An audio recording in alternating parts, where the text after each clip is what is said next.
hidden costs of buying a home and how you can reduce your expenses now.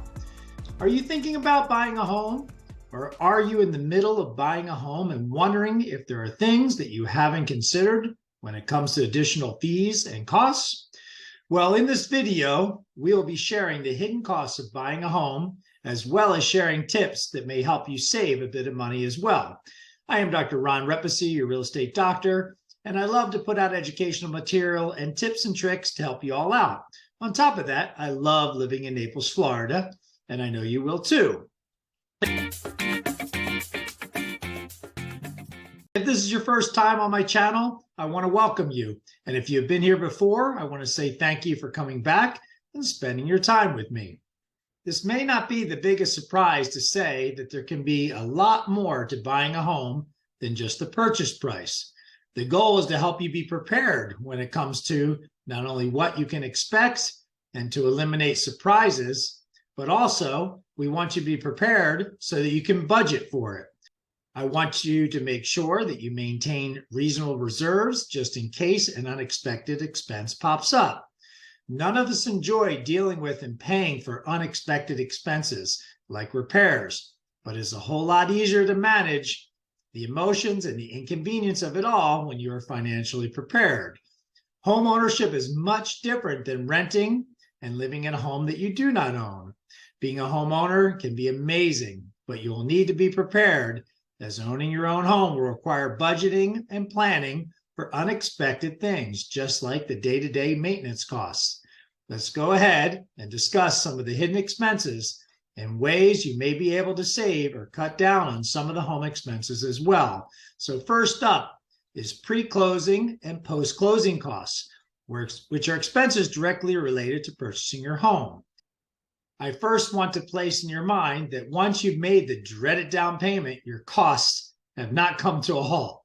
You'll more than likely start to feel a bit of the pain in regards to additional expenses just as you go under contract. Number one is something that you've heard of, but maybe weren't dialed in on, and that is the importance and costs associated with a home inspection. Having a home inspection is very important. It's a very important step to take. The inspector will be looking over the exterior and interior of the home and will be checking on the heating and air conditioning system, the water heater, as well as the plumbing, electrical system, and so much more. This is an area you do not want to cut costs, and the fee for the inspection you will need to be paid. It'll need to be paid pretty quickly once you go under contract. Number two is lender fees. Of course, if you're buying a home cash, then this information would not apply. But if you're having or wanting to utilize financing, then pay attention to this information as it will come into play for you.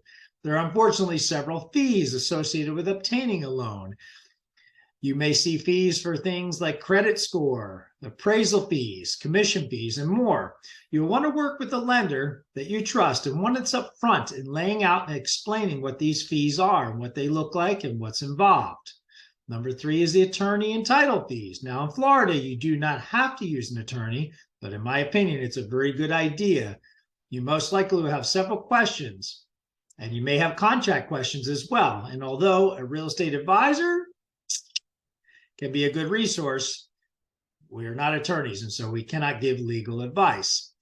With that said, this ties into title.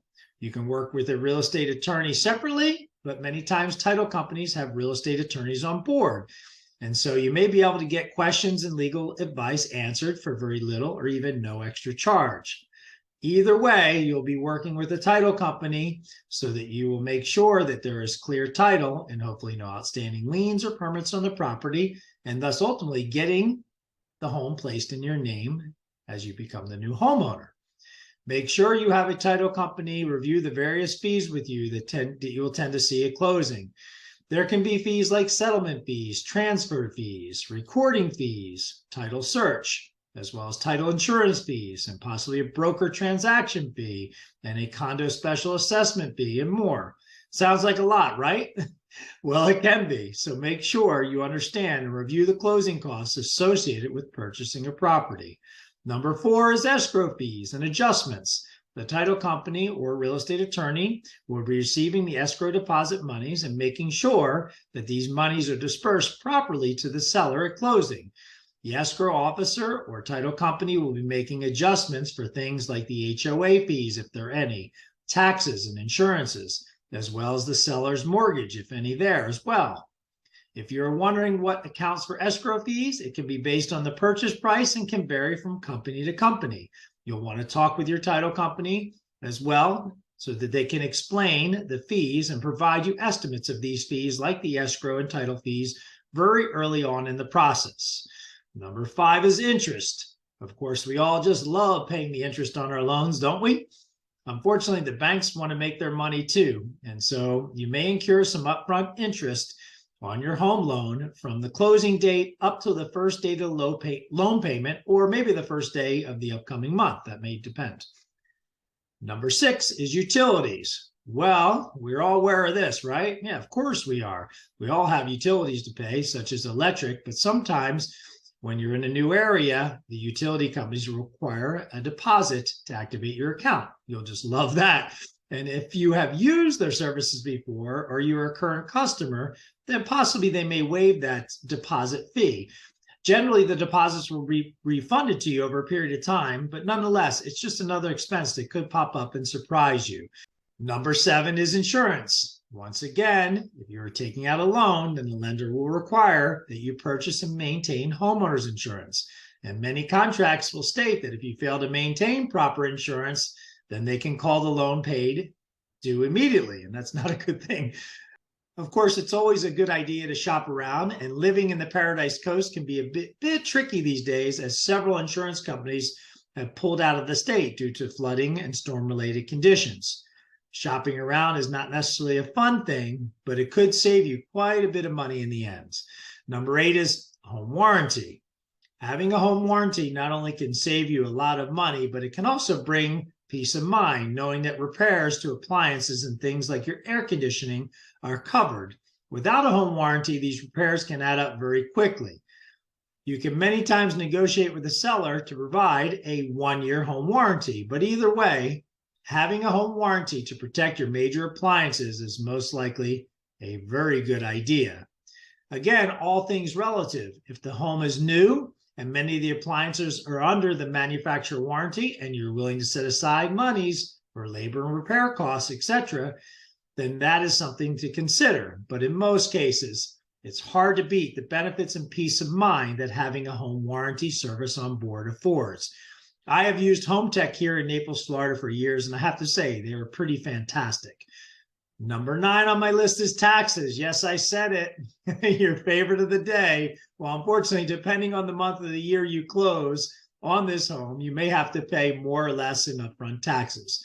Just like fees associated with the title company, your title company will be able to provide you with estimates of what portion, or your pro rata, as we call it, pro rata share of your taxes will be. When it comes to property taxes, I do not have any secrets to tell you other than they have to be paid. So do it and pay them. Post-closing expenses. Yes, here we go. Post-closing expenses. You now closed on this beautiful home and you just love it. And now there is no more spending, nothing else to post-closing expenses. You now closed on this beautiful home. Is moving expenses. Although many people tend to try to move things on their own if the property is smaller, for the most part, the vast majority will be hiring a professional mover to help moving your home happen a little bit more simply.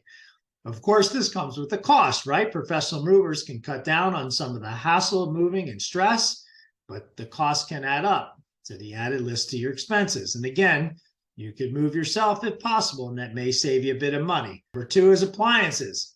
It isn't often that appliances are not included in the purchase price, but if by chance the home does not have the appliances you like, the colors, etc., and you may want some different appliances, then you will need to be budgeting for these things and these type of items. Number 3 is maintenance and repairs. When you become the proud new homeowner, you take on the responsibility of maintaining this home. Finding a good handyman can be as good as gold, but if you yourself are handy, you may want to try and do some of the needed repairs yourself. This can save you some money, of course. Either way, You'll want to budget for home repairs. Obviously, older homes, the older the home, the older the appliance tend to be, the more expensive it may be as far as repairs. So for newer homes, we usually want to save up about 3% of the purchase price, and for older homes, around 5% of the purchase price per annum. Remember that even if funds accumulate, there are potentially larger expenses like exterior or interior painting and even roof repair or roof replacement. Number 4 is ongoing or everyday expenses. You will, of course, have ongoing expenses like utilities, internet, and cable. And here in Florida, the water and sewer bill may surprise you a bit.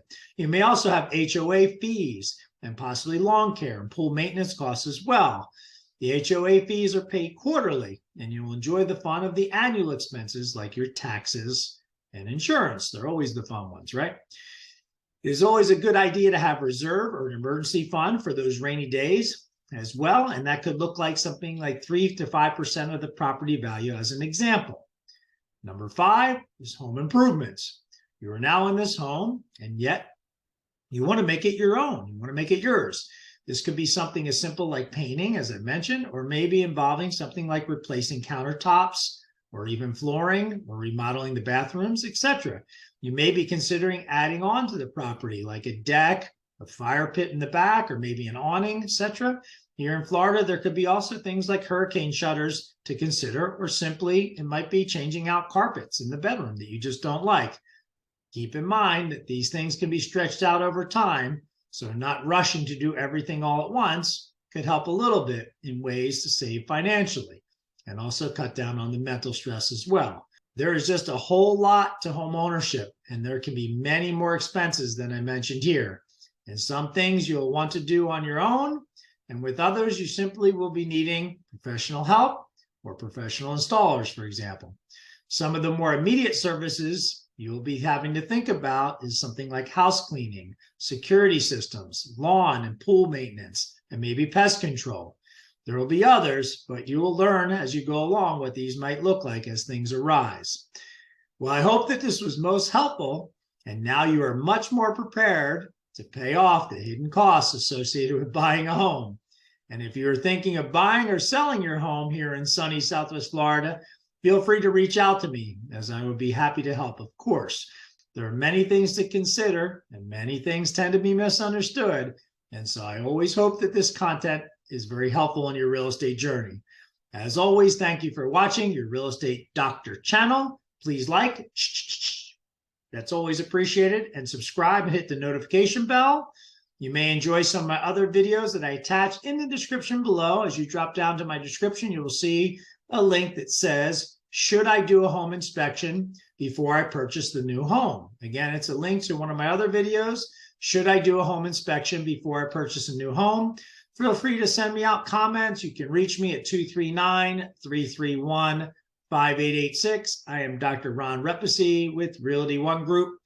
Blessings to you. Wishing you peace, health, and happiness. We'll catch you next time. Ba-boom.